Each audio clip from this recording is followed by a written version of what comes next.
India is a beautiful land with a beautiful diverse culture and of course, beautiful people. In other words, India in itself is a beautiful legacy.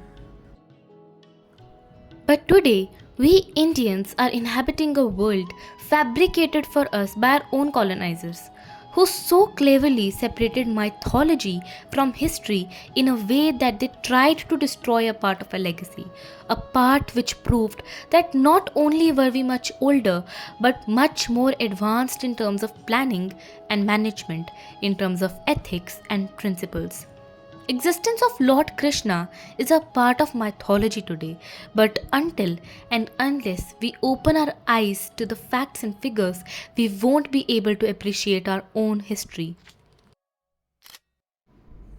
Lord Krishna and Dwarka are still considered as mythology, but in 1963, an excavation was carried out by Deccan College of Pune outside walls encircling Dwarkadish temple complex, and they published a report in 1966 stating that the present Dwarka could be around 2000 years old. Now, that definitely indicates that Dwarka was built in post-modern period. But it was also concluded that there were chances of finding older evidences, and it was probably the Dwarka of Lord Krishna.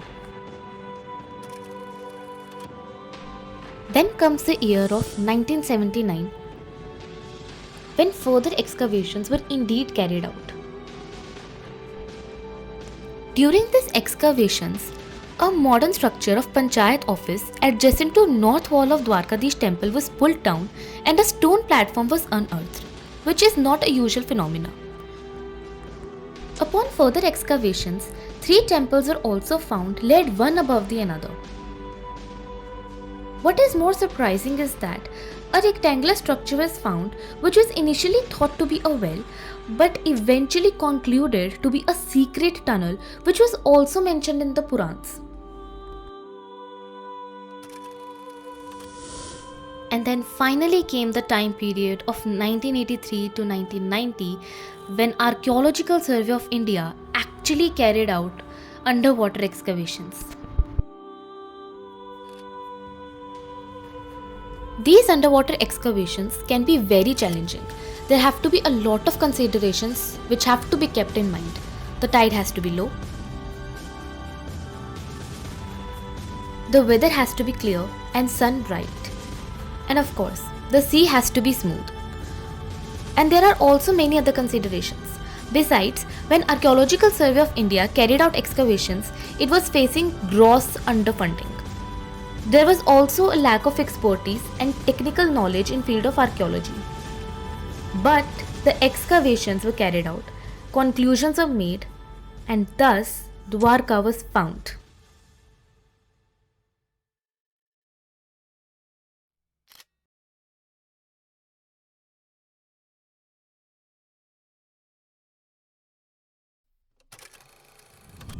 According to Harivamsa Puran, the general layout of Dwarka is described to be squared like a chessboard and guarded by 4 main gates.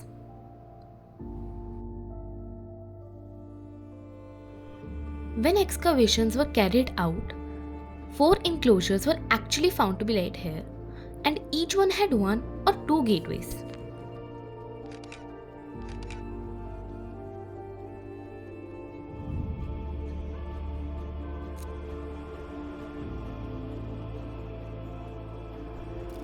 It is well stated in Bhagavad Puran that when Dwarka was going to be submerged underwater, Lord Krishna sent away ladies and children to a safe spot through boats.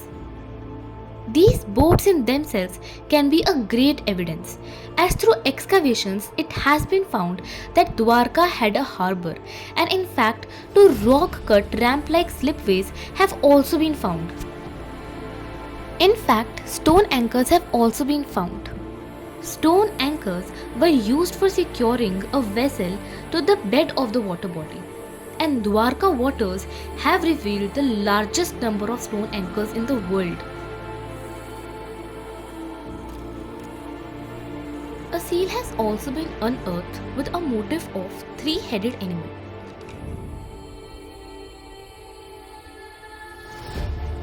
This well corroborates with a statement in Harivamsa Puran which mentions that every citizen had to carry a seal or mudra as a mark of identification.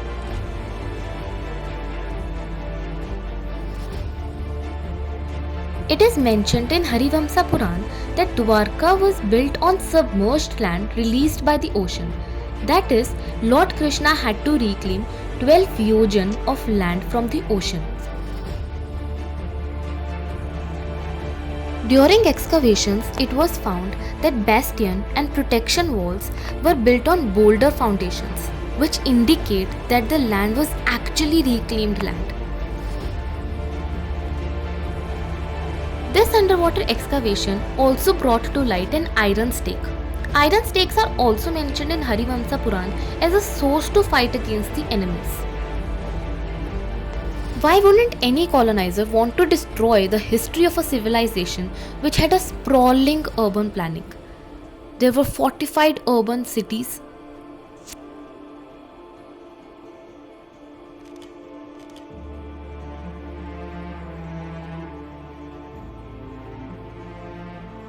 There were well-established port towns.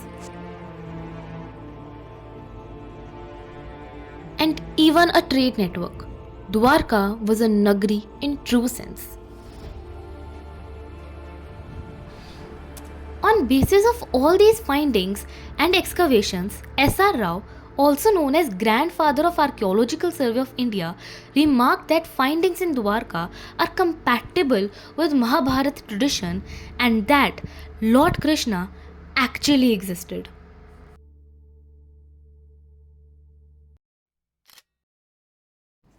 Where there is Krishna, there will be a Dwarka. And where there is Mahabharat, there will be Krishna.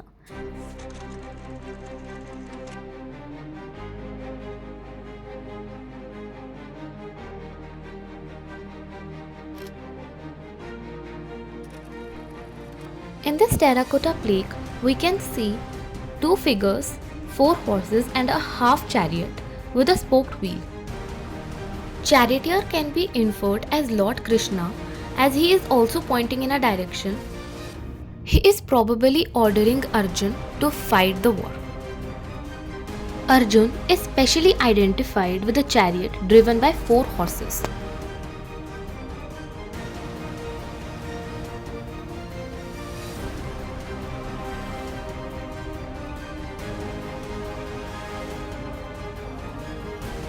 The half chariot in itself connects a lot of dots.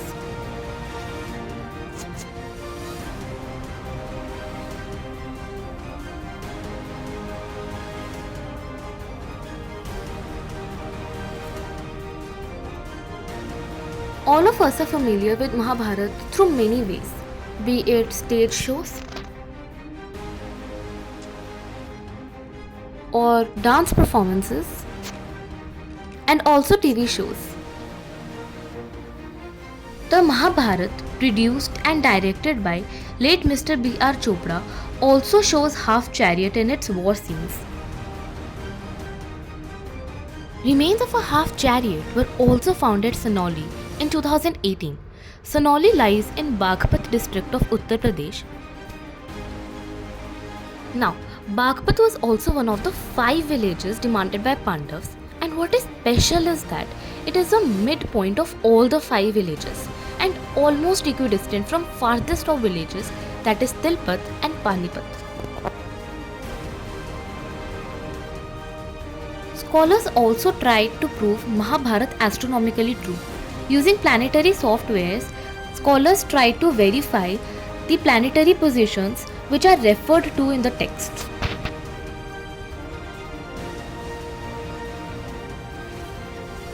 Through astronomical, astrological and epigraphical evidences, scholars have comprehended that Mahabharat took place in 3136 BCE and Dwarka submerged underwater in 3101 BCE, which is exactly 36th year from the war, which is also mentioned in the text. A seal has also been found where a boy wearing bangles on both hands is seen uprooting two trees and from them emerging two figures. Many scholars also relate this to Yamal Arjun episode of Mahabharat where Lord Krishna uprooted two trees and from them emerged two cursed Gandharvas.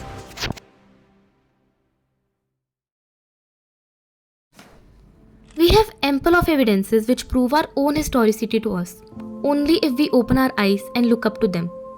Debates and discussions are part of history of every culture. Evidences are restudied, and with different interpretations, our perspective towards history changes completely. In that context, we can say history is as much faith as evidence. So all we can do is keep faith on purity of our history and our culture, our legacy.